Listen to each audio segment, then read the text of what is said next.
Welcome back to Coin Lady channel, where you can watch about the latest and most interesting developments in the world of XRP. Recent years have seen a dramatic uptick in the SEC's enforcement efforts. The SEC has recently launched attacks against two of the Bitcoin industry's most prominent players. We'll talk about who they're based on. Which of those two scenarios is more plausible to me. In my opinion, they do have a valid argument, while I find the other to be completely unsuitable. Both of these fresh cases will be covered in this video.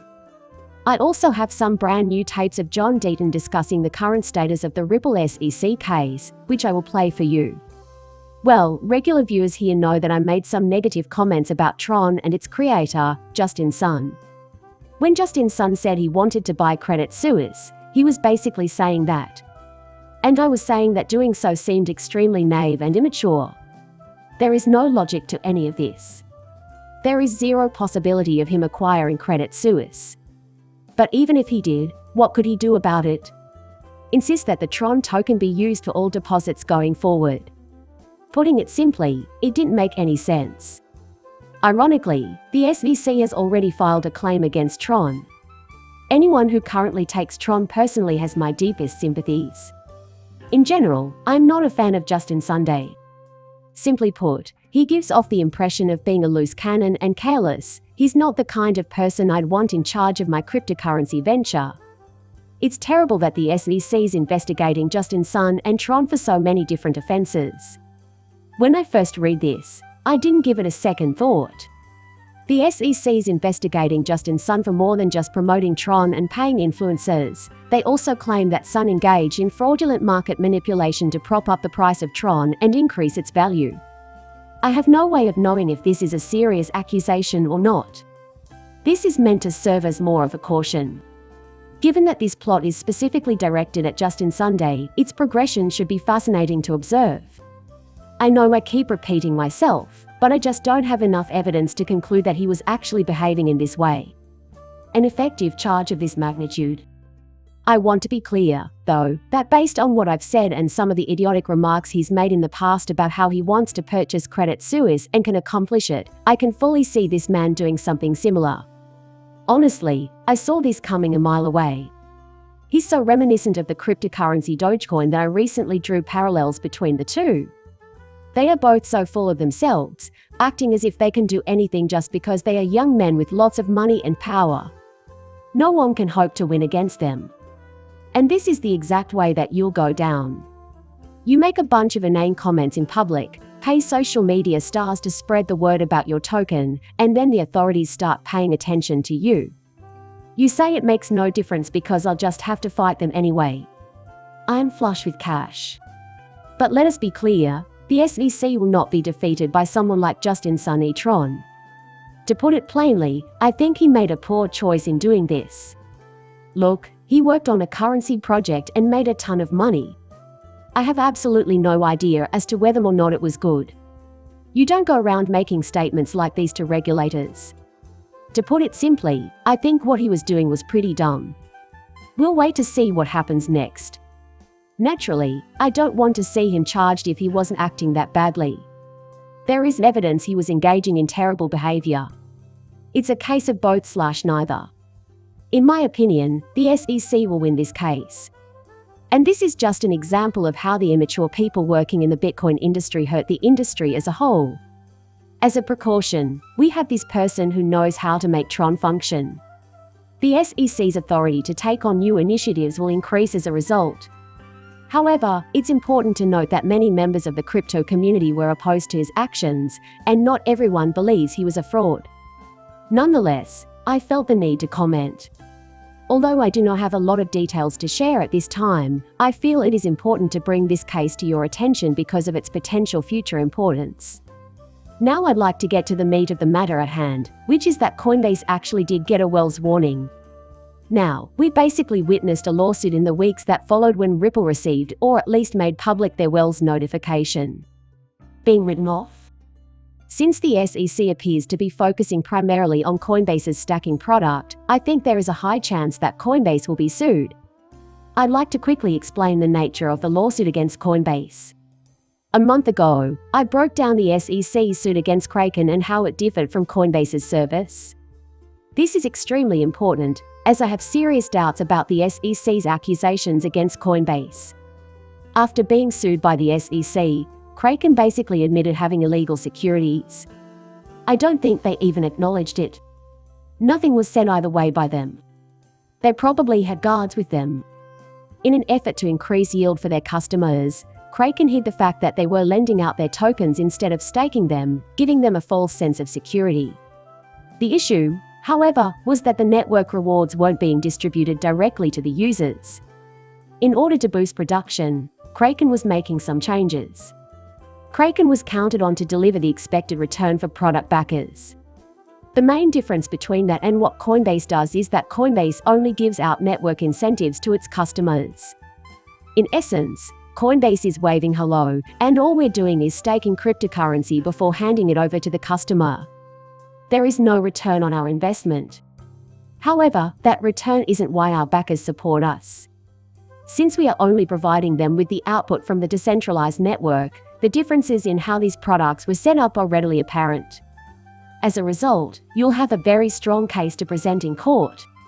In this case, I believe Coinbase is acting lawfully. Users are not dependent on Coinbase to generate the yield, though they are relying on Coinbase to contribute. If Coinbase is simply taking user assets, staking them on their behalf, and then paying out the rewards to the users, they give up without a fight. So, it's a fascinating mystery whether or not Coinbase had anything to do with the game. However, that is not how I understand it at all. As far as I'm concerned, the SEC was involved. Those who don't like cryptocurrencies but still try to argue against direct network staking are being lazy. For this reason, the SEC went after Coinbase as an easy mark. A lot will now depend on the judge they get. This is something I have been stressing as being very important in the Ripple SEC case. If Coinbase can't find a judge who wants to know how Kraken did, they are in trouble. And the actions taken by Coinbase can vary. You need a judge who is willing to consider the possibility that staking incentives generated by the network could be materially different from those generated by businesses. It's possible that Bitcoin skeptics, like many judges, aren't willing to acknowledge this nuance. Therefore, I believe this will be one of the most crucial factors in this scenario, as it compels you to take a step back and appreciate how lucky we are. Here we have Judge Torres. Even a judge who knows nothing about cryptocurrencies could look at a company's XRP transactions and conclude, hey, this business uses a lot of XRP. Having that transaction is unnecessary. I couldn't care less if it was safe. Bitcoin reminds me of a form of security. SEC. Indeed, you are right. It's not impossible, and cryptocurrencies are notoriously tricky, but it's possible. The nuanced arguments for why they shouldn't be classified as a security require careful thought and analysis. Coinbase will likely need some help from Lady Luck to get this case heard in court, but I expect that once that happens, they will be found to be in full compliance with applicable laws. Moving on to something totally new now. To state my case. By making the decision to remove XRP from their platform, Coinbase has never looked worse. So that you don't get sued by the SEC. Even though Coinbase is being sued, they actually delisted XRP. Coinbase had a great opportunity to defend the entire industry and do the right thing when the SEC sued Ripple by declaring that XRP is definitely not a security and that we won't delist XRP until the SEC establishes that it is. Instead, the SEC promptly delisted the company and begged that it not be subject to legal action. We committed no errors. The SEC has apparently been served with a sizable lawsuit. There was not the slightest change. To make the SEC look silly by delisting XRP seems pointless. Actually, what Craig DeWitt had noticed was quite interesting. He had previously collaborated with Ripple. He speculates that Coinbase Wells will make XRP one of the few tradable cryptocurrencies in the US. The SEC has issued a warning, and Ripple may have a major legal victory. This is something I've been saying from the start. The door is open for XRP to potentially take the fast track to understanding. Although no one wished for this problem to arise in the first place, I'm confident that we will emerge from it with clarity that no other digital asset can match. Any organization that wants to enter the cryptocurrency market will only need to go through XRP. Only XRP, a cryptocurrency owned by Ripple, will be fully compliant with U.S. banking regulations. Don't rush to judgment, just consider this. This case's outcome is completely unpredictable, but optimistic. After keeping us in the dumps for so long, this lawsuit may soon become one of the most bullish events in XRP's history. For the final bit of this video, I have some Ripple SEC updates to share. Is there anything more exciting than listening to John Deaton and discuss the Ripple SEC case? I'll give this video to him. This guy, who I think is a total stud, has done a lot of great things for the community, and I can't thank him enough. So, hear me out. Possess assurance. I have gone on the record with this. I'll repeat myself. To my mind, the SEC is doomed to fail. Don't forget that I have a bet with Charlie on that. As it stands, I think the SEC summary judgment motion will be denied. That doesn't prevent the judge from dividing the baby in half. It also depends on how determined she is to investigate further. The SEC lost an expert witness who they had hoped would prove that XRP holders were induced to rely on Ripple's efforts. And God is nowhere to be found. There is no credible authority claiming there are no XRP uses other than investments. Then there's the brief for XRP holders.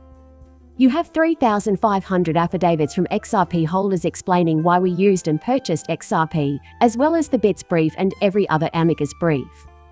Some of them say they bought it to invest, as many people did, others say they use it to make payments and transfer funds. Accordingly, the judge may rule that whether or not XRP was purchased for reasons other than investment is a question of fact for the jury to decide. As a matter of law, she could argue that the SEC has not proven a common enterprise or fine Ripple. Or, she could argue that the question of whether or not a joint venture exists should be decided by a jury. To conclude, it is debatable. I know they will be defeated. I also think Ripple has a better shot at a clean sweep than the SEC does. Let's wait and see what develops. John Deaton is sure that we will prevail in court. No matter what. Let's watch and see what happens. At the moment, I have an optimistic and grateful outlook on our current situation. In any case, I truly appreciate your attendance. I trust you found this update interesting. Please subscribe and like if you did.